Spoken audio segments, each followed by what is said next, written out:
Right, it is also time for head-to-head. Joining me, of course, is Martin Daubney and Peter... I forgot your name now. Just some bloke. Some left bloke. Peter Edwards. Right, moving on to another big event this week, the local elections. It's a good time. Is it, do you think, for Keir Starmer?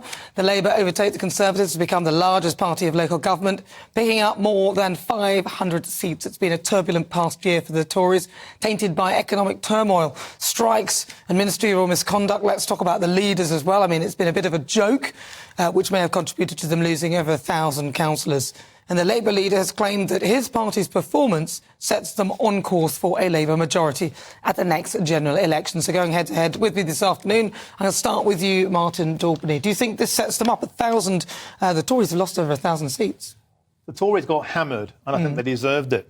Let's face it, the Conservative Party hasn't been Conservative since about 2019. They're the Labour Party on tax. We voted Boris, we've got Corbyn. We've got the highest taxes since World War II. On net zero, we've got Caroline Lucas, we've got Greta Thunberg. They're the Green Party in disguise. On borders, we basically have refugees welcome. We have the Liberal Democrats. Would the real Conservative Party please stand up? Sharpish. Because if they don't, they're dead. They're dead at the next general election. And they can't rearrange the deck chairs anymore on the Titanic. This is the repeat of where Theresa May was before they were annihilated by the Brexit Party in May 2019, which I got involved in. And I think the writing's on the wall. I think they've gone too far. They talk tough. They never deliver. The Tory party is two parties within a party. It's the Shire Tories, the Wets. Proper Tories, people like Lee Anderson, I think, are the future. Sometimes you need a forest fire before there's regrowth. I think that's where we are with the Tories. They deserve to get hammered. But it's ironic because Lee Anderson came from the Labour Party as well, for him to be the real Tory. What do you think, Peter? So I think the government looks knackered, and they had a bit of a confused campaign, sometimes talking about cost of living, sometimes things about, like, small boats, and in some areas talked about local issues irrelevant to particular towns. So I think they lost their way a bit. I think Labour did very well. They had some key gains. Dover, Medway, Swindon, and although their council areas are also where they're bellwether parliamentary seats, there's something called the projected national vote share. That basically means with the elections that we did have this week, which was not everywhere, if you gamed that out across the whole country for all 650 seats, what that would look like. Forecasters said beforehand, and these are people who are not part of political, they're academics, said Keir Starmer needed to get about 10 to 12 points lead over the Tories. He got 7. So great job, but still more work to do, and that's why Labour are not complacent about victory. Yeah, and I think the real nightmare from my political point of view is the fact we are heading to the kind of promiscuous Lib Dems who hopped in bed with the Tories. When it was Cameron's time, they're going to have to hop in bed with Keir Starmer, aren't they? There's going to be another coalition. At the moment, as it stands, there'll be no outright majority for Labour. That means this ghastly coalition, I think, of closer alignment with the European Union, much more net zero targets. You know, it's going to be punishing for motorists, punishing for the working classes, a metropolitan, liberal, kind of intellectual party of students and the middle classes.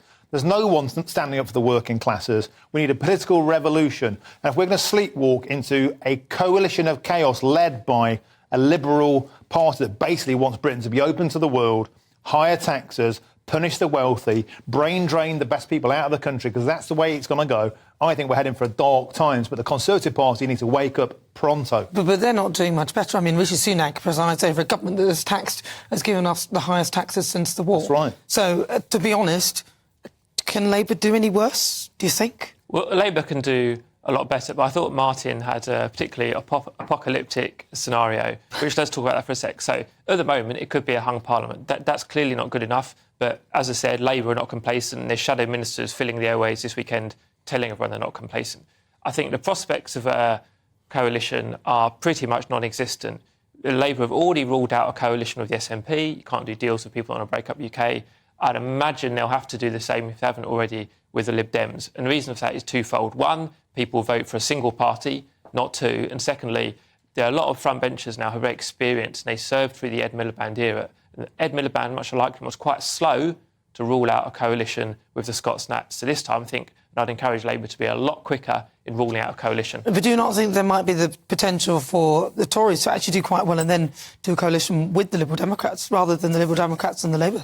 Well, that's for them, but there's massive ideological divides. Labour just has to fight for outright victory, but the Tories have moved enormously. I'd characterise it in very different terms to Martin, but I would say the Tories have become the Brexit party with a Brexit Prime Minister. But hold on, so I don't see how. What makes you think they've become that? Well, where is it in the way they've behaved that makes you think they support Brexit in any way, shape, or form? The Prime Minister voted for Brexit in the referendum. Yeah, but the behaviour. Look at them. Well, he's the leader of the party, and they chose him. But anyway, I wouldn't rule it out, but it would seem bizarre in the extreme if the Tory party, aka the Brexit party, ended up doing a deal with the Lib Dems, who we all know are very tactical, very opportunistic and Europhiles. If the Tory party were the Brexit party and they were tough on border control, they were low tax, they were pro-business, they were small state, they would keep your nose out of our business unless you need to, let's be energy sovereign, let's be motorist friendly, let's be small business friendly, then there'd be none of these conversations even happening. The Tories would still be massively in control and in front. The pandemic came in, they threw billions away, we've got a huge national debt, we've got a national debt, the biggest ever, and what I would say is this: coalitions are always ruled out until they happen. Because politicians are grasping, avaricious people who want power. And when it comes down to it, the Liberal Democrats said they will never get in bed with the Tories, and then Nick Clegg is under the duvet with David Cameron, and David Davies will do it. You know he will with Keir Starmer. Of course he will. When push comes to shove, they will form a coalition because they want to keep the Tories out. That's their main goal. So Martin often comes across as angry all the time, and I'm never sure if he's denouncing me or another party, or people at the middle class. But why are you talking about Martin? Talk about the Labour Party. Because I think he's getting steamed up. What about the Labour Party? Answer for the Lib Dems, and I wouldn't wish to, but we all know they've got a long record of breaking promises, particularly around Nick Clegg tuition fees. Well, I don't think the Labour Party can say that they're any better. And so, they're all doing. Corbyn wanted tuition fees, and Starmer did initially. He changed his mind last week. Well, I think every politician in the country has changed their mind. Well, you were making the point, though. But Martin's been an elected politician, and I haven't. I think Martin's kind of saying a plague on all your houses. So is Martin just saying all politicians, including him, are useless? No, I'm not saying that. What I'm saying is stand by your actual convictions. When you say get Brexit done, actually do it. Deliver on fishing, deliver on Northern Ireland, deliver on border control, deliver on low tax, deliver on being free of the burden of Strasbourg and Brussels. That didn't happen. Brexit didn't happen. We had a Brino. The Brexit Party said that all along. And I hate to be proven right. Why does a Brexit party not win elections then, if you're right? Well, because we made the Tories do a Brexit. That was our job. But your analysis is totally confused. No, on the one hand, that's what happened. On the one hand, I say Tories have become Brexity, and you are very upset about that. But then you're also saying you've won the argument within the right, and Brexit policy has been delivered. Now, I would say, as someone who voted for Remain, we had the EU referendum. Remain lost, Brexit happened, you're also upset about that, even though you won. No, because what's going to happen next, and I refer you to my previous point, don't forget, the Liberal Democrats' canvassing literature was bollards to Brexit. And Starmer has already said he wants closer alliance, with the European Union, more akin to a single market in all but name. What's going to happen if there is this alliance is the cap flat will be unscrewed back to Brussels. Now, call me a conspiracy theorist. They both want that. And if you're going to broker power, surely one of your terms of engagement, if you're a Liberal Democrat leader with half a brain, to appeal to your voter base is say, we want to get closer to Brussels. Do you want me to answer that? I think Martin's whole pitch to viewers and perhaps the electorate is to create a phantom of an enemy that is out to get us all, which he will then angrily denounce. It's not necessary. So there's no one proposing a coalition, and there's no one proposing another European referendum. You don't think coalition will happen? Well, let's carry on with this moment. Yeah, remember this moment. Right, remember this moment. Cracky, you're with me. I'm Nana Aquid. This is GP News. We're going head to head. Plenty more still to come. Stay tuned. But first, not Danny. He's not coming. He's coming in the next hour. But first, let's get your latest news headlines.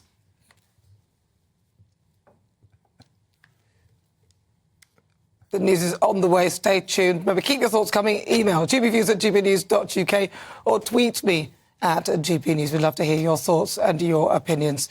Should we carry on arguing with this? Because I was really quite enjoying it, actually. Because you were giving it... I'm going to give you some more time, Peter, because you were telling Martin is coming up with apocalyptic ideas and images. But what's your view? I mean, I think he's making sense. The Tory party are not behaving like the Tory party.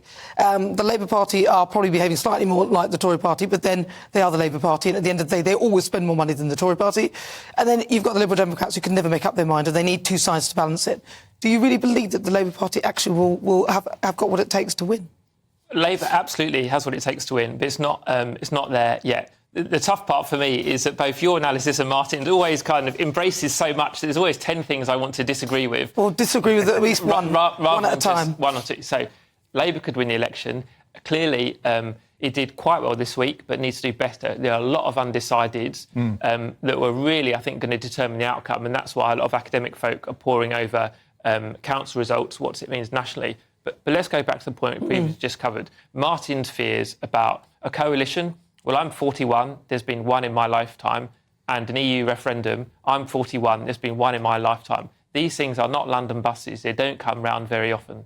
Really, London buses are actually very frequent. I hear you. That's my point. Oh, I see, yeah.